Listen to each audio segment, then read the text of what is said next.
आइए सुनते हैं फ्रांसवा रेबले की लिखी कहानी सही फैसला। बहुत पुरानी बात है। फ्रांस के पेरिस शहर में भुना हुआ मांस बेचने वाला एक दुकानदार रहता था। वह बहुत लालची था। उसने अपनी दुकान के बाहर एक भट्ठी लगा रखी थी। वह लोहे की सीखों में मांस लगाकर उस भट्ठी पर लटका देता था और मांस के भुन जाने पर उसे बेचकर अपना गुजारा करता था। एक दिन एक भार ढोने वाला मजदूर उस दुकान के पास बैठा डबल रोटियां खा रहा था। उसके सामने ही भुना मांस बेचने वाले दुकानदार की भट्ठी जल रही थी, जिस पर सीखों में लगा हुआ मांस लटक रहा था। अचानक उस मजदूर ने सोचा कि क्यों ना इस भट्ठी में से निकलने वाली भाप पर अपनी डबल रोटियां सेक लूं, क्योंकि सिकने के बाद डबल रोटियां ज़्यादा स्वादिष्ट लगेंगी।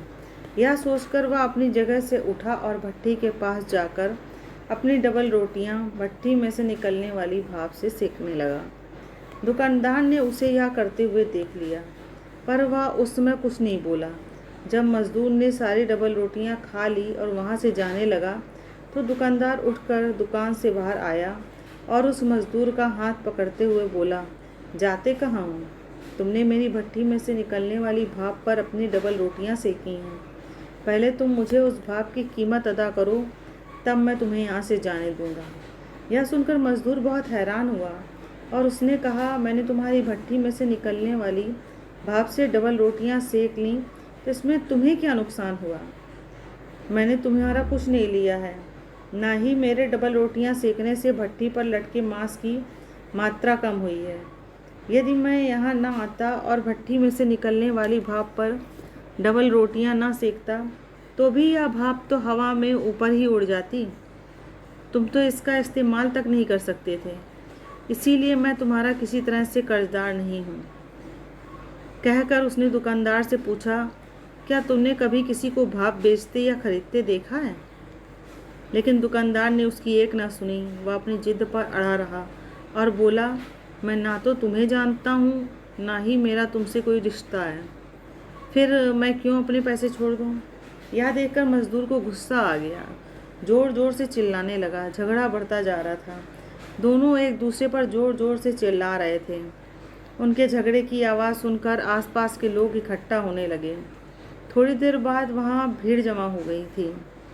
उस भीड़ में सीनी जान नाम का एक आदमी भी था।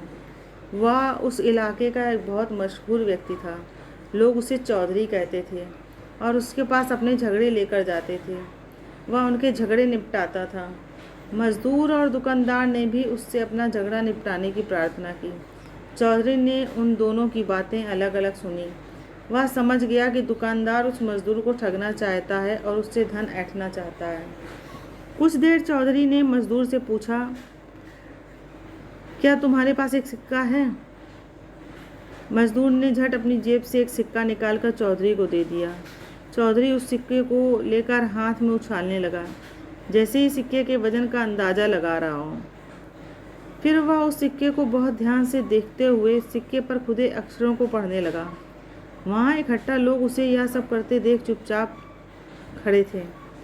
दुकानदार यह सोचकर खुश हो रहा था कि वह सिक्का उसे ही दिया जाएगा। तभी चौधरी ने एक बर्तन मंगवाया।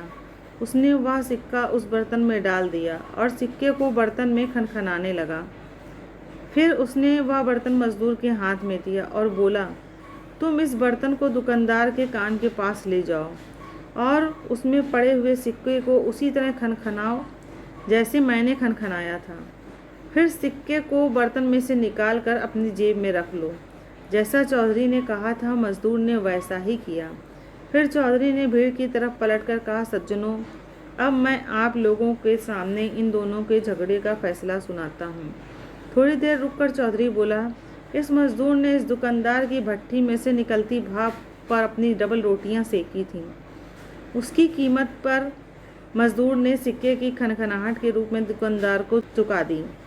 इसलिए अब यह मजदूर दुकानदार का कर्जदार नहीं रहा। चौधरी का फैसला सुनकर मजदूर बहुत खुश हुआ और उसने चौधरी को धन्यवाद दिया। वहाँ इकट्ठे सब लोगों ने चौधरी के फैसले की भूरी भूरी प्रशंसा की।